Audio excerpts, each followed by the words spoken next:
Welcome to MLS Round-Up from We Are Soccer. I'm Craig Hearn, and I'm joined by Soccer Syndicate Scout Brooks Laimbeer. This past weekend was Decision Day and Decision Weekend, where the MLS teams who are vying for position in the playoffs finally found out where they fit. Both the East and the West finished up, and a lot of shuffling around, lots of great games. Brooks, I know you watched. We did a lot of texting about these games, about where teams finished up. Well, what are your thoughts of the decision day and the weekend and how it finished, man? Yeah, I mean, in the Eastern and Western Conference, I mean, there were a lot of, I think they said there were 11 spots up for grabs. Or it was the most, at least, maybe 11 wasn't quite the exact number, but it was the most up for grab spots, that of teams that weren't locked in already that could, jump in or 11 different teams could jump in and get into the playoffs, or fall out of the playoffs. So, Yeah. it was a good weekend. There were goals. There were, obviously, as we were chatting about, there were replay moments where maybe calls should have gone another way or should have been viewed. So it had a little bit of everything, and and that's a decision day, and that's what you want. I mean, there were teams that would sit back. There were teams that went for it.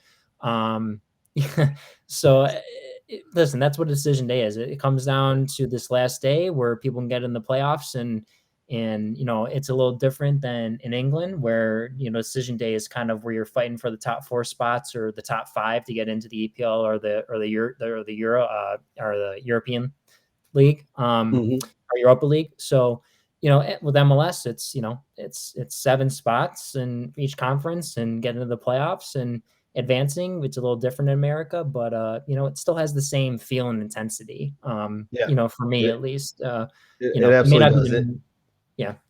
It made it really fun. I mean, we've been watching the MLS now for weeks upon weeks upon weeks, and those games, they're fun to watch. There's a lot to talk about. But I tell you what, when they kick off, the Eastern Conference teams kicked off at 3:30 p.m. on Sunday. Man, I couldn't watch all of them at once, but I was trying to keep track of the scores and how they were shuffling around. We'll put the scores up here in a second. And then the Western Conference teams kicked off at 6 o'clock or 6:30, and man, more shuffling around. Let's put the scores up here. Let's take a look. So, those Eastern Conference games, Montreal lost to Orlando, Columbus Crew beat Chicago Fire, and that game really didn't matter too much. FC Cincinnati went up 1-0, and the Atlanta United had to come back to get that victory. And then Nashville and New York Red Bulls tied 1-1. Revolution, they go down 1-0 to Inter Miami at home. Still set the all-time points record for MLS, which is awesome. What are the games that you see on this list that you stuck out to you and really you enjoyed watching? Yeah, so the one I watched was, as I told, as I kind of spoke to you about that, the one I was going to watch was Nashville SC versus New York Red Bulls, who Nashville get their 18th tie, and I think that put them at the top for the most ties ever in an MLS season with 18. I have to double check with that, but I think it's up there. Or they tied, or they have the number 1 spot. So, but that was a crucial one, and that was a crucial one for the New York Red Bulls. They had to get a result from that, and there were very close moments where Nashville had chances to score to put the Red Bulls out of their misery, depending on what was happening below them in the table, with the matches, with Montreal and Orlando, and then DC United below them as well, who had won, did a good job in beating TFC. So that match was a very interesting one. I think the one that was kind of disappointing was Montreal. Like they had the chance. They just needed 3 points with an Orlando team that was very much slipping.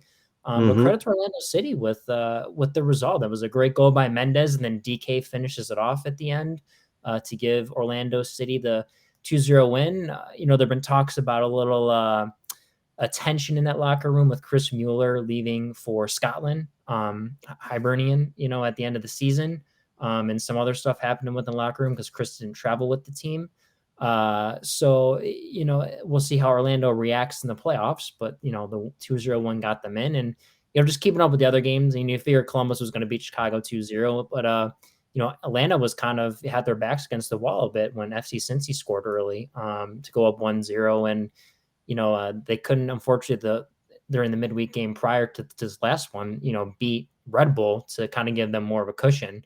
So there were a lot of things that were happening, within the table, and, Philly Union trying to lock up, the higher seed, because obviously the higher you get, the more likely you're going to have a home game, for the rest of the Eastern Conference Finals, at least till the possibly the Eastern Conference Championship games. So there was a lot going on this week, and it was very exciting. Yeah, like you said, I mean, I think there was 11 teams that could have kind of fallen in or got it out of that playoff race. And yeah, some of the games that surprised me were the Orlando City winning there and to get in. Little surprise, as I said, about New England losing, but that's okay. Yeah, it was fun to watch. Fun to watch that table kind of jump up and down and kind of fluctuate, which is really good.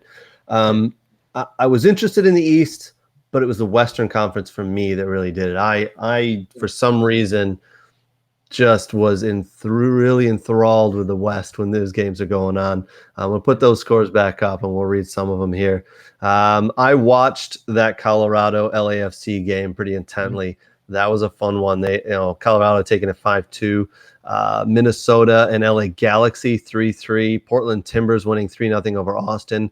Kind of I don't want to say a nothing game there, but we knew Austin wasn't going to get in. San Jose Earthquakes 1-1 with FC Dallas. We'll talk about it in a few minutes, but Wando getting the goal there, 171st, and then retiring right afterwards. Sporting Kansas City losing to Real Salt Lake. Some interesting happenings in that game. And then Vancouver and Seattle 1-1. A prediction that you and I made, a couple of weeks back was, we think Bob Bradley will get LAFC going in the right direction. They'll spark and they'll get into the playoffs. Oh man, they had one or two good games in the final run, but then just the last week here just kind of faltered, and then getting absolutely blown out by Colorado. Colorado Rapids beating them 5-2, and Colorado, because of that, taking the top spot in the West there. I mean, congratulations to them. Of these games, which one stuck out to you, and what did you kind of think of the Western Conference games there on decision day? Yeah, so the intriguing one I watched, the majority of, was the LA Galaxy Minnesota United game, and Minnesota United had gone up early in that first half 2-0, and then the Galaxy made it 2-1 before half, and then Chicharito getting a couple goals in the second half to make it 3-3. So that was an interesting one because they were right on the playoff line, and a loss for one of those teams, fortunately results went a certain way that bumped LA Galaxy out of the playoffs. But a loss for Minnesota wouldn't have been good for them and bumped them out. Thank you RSL for ruining people's days. And Vancouver ruined Seattle's day. I mean, the intriguing part, I think you and I have talked about the last couple episodes, was the top three and how close they were, and how Seattle really hadn't pulled away, and the importance of getting the number one overall seed in the Western Conference. And look what Colorado did. And I talked about this. No one expected Colorado to be a top three team in the Western Conference. And hats off to Robin Fraser. And I think he deserves getting Colorado into the number one seed of the Western Conference. Outright deserves to be MLS Coach of the Year. And I know people are going to put up a fight and say Bruce Arena did, because 73 points, the most ever in MLS history from the Supporter Shield. But what Robin Fraser's done, especially after not having a great stint at Chivas USA and it taking him really 7 years to get back into the head coaching gig with Colorado, I mean, outstanding. And, Portland taking care of business, and they already had the fourth seed locked up. And, and kind of finally what I'll kind of just say is, the San Jose FC Dallas game. And, as we mentioned, Wando getting goal number 171 and, being the top MLS goal scorer and retiring after. And what a way to go out. And, he didn't want to announce it to the press. He wanted to do it in front of the fans. And I think that was the right and proper way for him to do that, to let the fans know after the game in the stadium with the microphone at center field that I love you. Thank you for everything. And I'm going to walk, it's time for me to retire from the game he's loved and played for so long. Yeah, very, very cool the way he did that. It was awesome to see him score a goal in his final game. And he is the all-time leading goal scorer in MLS with 171 goals. I don't care what league you play in, how long you play in it. 171 goals is a lot of goals. Is it Landon Donovan who's second on the list with 145 or something like that? Or yeah, he had to surpass Landon Donovan, and that was a tough mark. I mean, Landon scored a lot of goals right from the beginning when he started with San Jose and then with LA Galaxy. And if you really think about it, if Landon hadn't taken that retirement and then come back, I mean, he probably could have scored more goals for LA Galaxy and increased that number. And but I mean, one thing I'll say about Chris Wondolowski too is, before we move on to other stuff, and I don't know if you have a comment about it, but I think people remember him, for that game against Belgium where he missed the sitter in the World Cup, and they get down on him, and I think you just got to look at the body of work that Wando's done. I mean, a guy that comes out of Chico State, I think was a Division 2-3 program at the time, scoring 38 goals in 4 years, and kind of battling through the MLS Reserve League, early in the days of, when MLS was trying to get over the hump of, becoming a league and becoming stable and making a transition when San Jose left to Houston. Then they came back to San Jose because of stadium reasons. And, I mean, I think Wandalowski is a great player for young American players to really look at. And the resilience, if you show resilience and you show that fight, that you can end up becoming, a fantastic player, and to score 171 goals in the career and in his career, what, like you said, is outstanding. And, it shows again, the different pathways you can get to make it to the top level in this country. Now it's a little different now because now you have more established academies, and some teams don't want to spend, draft a 22-year-old and spend, 4 years trying to develop the kid. And, it's a little different now, but I mean, imagine if Wando got drafted 5 or 6 years ago. I mean, he might be playing the USL Championship at this moment. So, hats off to Wando. I mean, he's a fighter. He's a really well-liked guy. Some of the scouts I know on the West Coast have gotten a chance to talk with him, and he's a gentleman. He's a gentleman, and I'm sure he'll be involved with the San Jose Earthquakes or MLS or in some form of professional soccer in this country. And, he will share his wisdom and his knowledge with younger players. Yeah, absolutely. Very well said, Brooks. Yeah, just kind of shows perseverance, right? He didn't come out of a Division I school with a scoring record. He kind of took a long way to where he's at, and he got there with perseverance and hard work. So it's great to see. Absolutely great to see. I want to hit on another point you mentioned about Robin Fraser. Yeah, he's done a hell of a job with Colorado this year, and they've had some injuries. They've had some big players go missing due to international duty. And like I said, the injury bug hit them for a little bit. He's done a heck of a job there, and for them to get that top spot in the West, great for him. And I'm on board with you saying I think he should be Coach of the Year. Yeah, sure. Bruce Arena's done a great job, the all-time now leading points getter for in a season with the Revolution. That's awesome. That's great. But what?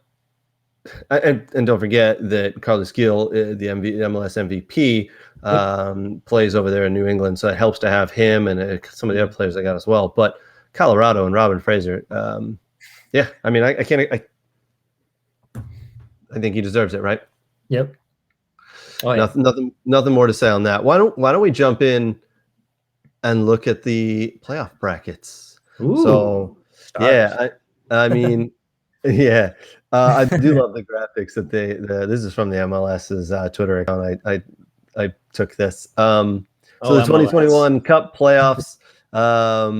Yeah, I mean, there's some nice matchups here. You got Portland and Minnesota, Sporting Kansas City versus Vancouver there, Seattle, Real Salt Lake. And this is on the West. Which matchup do you like?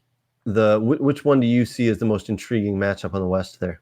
Yeah, from the Western Conference perspective, we have some very interesting matchups, and I mean, I think we have the 7 strongest teams, honestly, out of the Western Conference. On any given day, any of those teams can beat each other. You have RSL down there playing Seattle, and I mean, RSL has shown resilience this year. They've gotten themselves out of awful situations. They've had to climb and scrape to get in the playoffs, and they have guys like Damir Krylak and Rusniak, and The homegrown players with Herrera and Glad and David Ochoa, and they have guys like Bobby Wood that comes off the bench, the former U.S. men's national team player. I mean, they have some guys that can make a difference in the game for them. And you have a Seattle Sounders team, which we've talked about a lot, where they have a lot of young homegrown players playing for them. They come off the bench. Some of them start, like Josh Atencio and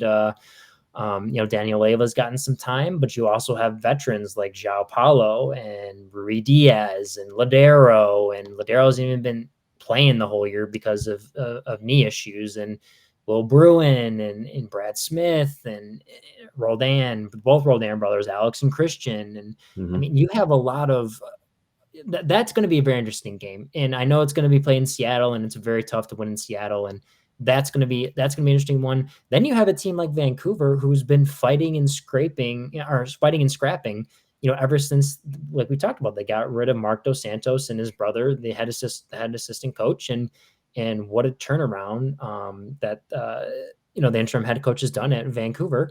But you're going into Sporting KC, which is not easy to win there, and you're playing a Peter Vermees team that's always well coached and ready, but they've also had some very disappointing results in the playoffs, or not making the playoffs the last few years. They're not where they want to be, and every year Peter Vermees wants to be in that Western Conference final, or at least MLS Cup final. So, and then you have the Portland Timbers Minnesota match, where Minnesota gets very streaky, but they're a very tough team with Reynoso. Tyler Miller's prone to making mistakes, but he can come up with big saves at moments. You have guys like Chase Gasper, who can be a very good attacking left back and make plays. And you have guys like Asani Dotson and Will Trapp in the midfield, two college guys. Hassani out of Oregon State. Will played a year or two at Akron, who was a Columbus Crew homegrown. And, you have Lode and Robin Lode, and you have a lot of different attacking options from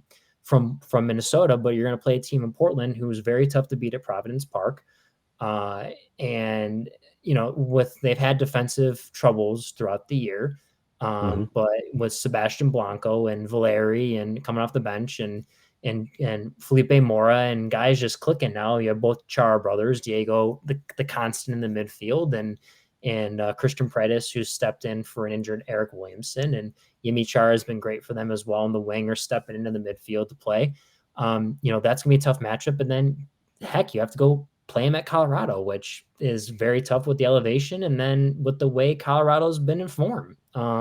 So this is a very tough Western Conference, and it's a battle every game to get out of this Western Conference. And I expect them. I don't know. I don't expect these games to be blowouts. I think they'll be very close, unless maybe Vancouver has a bad day at KC and there's a blowout there, or RSL David Ochoa makes a couple errors. But I expect these to be very good games and very close. And I mean, maybe they'll get down to PKs. Some of them that'll be interesting.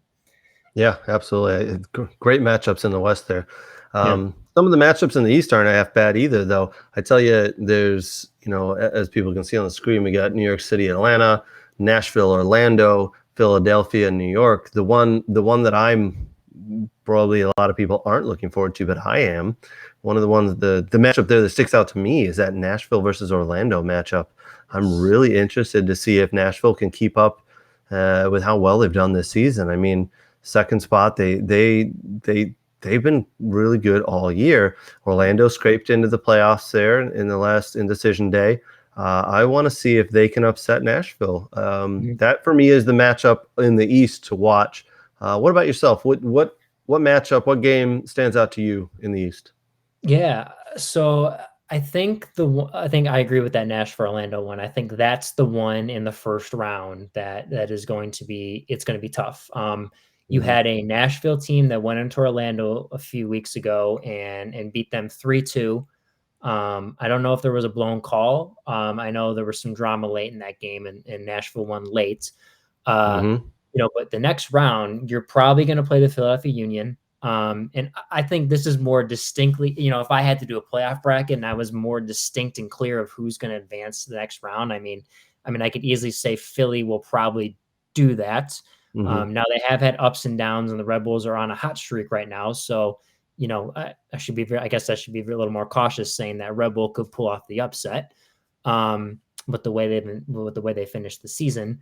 But yeah, that Nashville Orlando game very much. The NYCFC game in Atlanta, two teams that have kind of been in interesting directions with Heinze at Atlanta not starting off well, and then them Pineda turning it around, and then New York City FC starting well and then kind of fading. And, but those two teams, whoever wins that one has to play New England, and that's not going to be an easy task going into Gillette Stadium. And then, that second round matchup, whoever wins between Philly and Red Bull and Nashville Orlando is going to be tough. And a lot of the commentators and pundits were saying, I think one team that can really give New England a run for their money is Nashville, with their solid defense. Obviously, if we've spoken, they've spoken to before. They've 18 ties in the MLS regular season. They're very sound defensively. Joe Willis is a very good shot stopper. He makes some big key saves. And you have a guy like Hani Mukhtar, who's been a playmaker, goal scorer that can get you goals. And then the guys like Dax McCarty that can run in the midfield with Annabelle Godoy, who's been solid for them. And then, the three-back system they've been playing has been very good for them as well. So, it's going to be interesting. If Nashville and New England get to the conference finals for the Eastern Conference, that's going to be a very interesting matchup because Nashville can cause people problems. But if you look at that, Orlando can cause problems too. It's just they have to find the rhythm, and that's the problem with Orlando is they haven't found the rhythm in the second half of the season. So, but then you can't ignore Philly because when Philly gets into a rhythm with Shaboko and the young academy players, and you have a goalkeeper like Andre Blake who can win you games. And if it gets down to PKs, I like my odds, with Andre Blake in goal, because he's a very solid goalkeeper and he's a Jamaican international starting goalkeeper. So, it's and then you have New England with Matt Turner and DeJuan Jones, Brandon Bye, Carlos Hill, Adam Busca is supposed to be back. I know they need the time off because he's been injured. I think he had a toe injury or something. But yeah, listen, it's going to be great. These are great 14 teams in this playoff, and there's going to be some very good, tough, brutal, exciting matches in these MLS playoffs. Absolutely. So the playoffs kick off officially 1 week from this Friday. So I believe it is Friday, November 19th is when it kicks off. So that gives us, 10, 11 days, whatever it is until then. What most people need to realize is there's a lot of players on these teams who are jetting off to play in internationals. USA plays Mexico this Friday, so there's going to be quite a few guys in the playoffs here who are playing in that game. People flying off to Europe, to South America to play in international World Cup qualifying games. So these players aren't exactly resting up for the next 10 or 11 days. They're jetting around the world playing, and they're going to come back for the playoffs.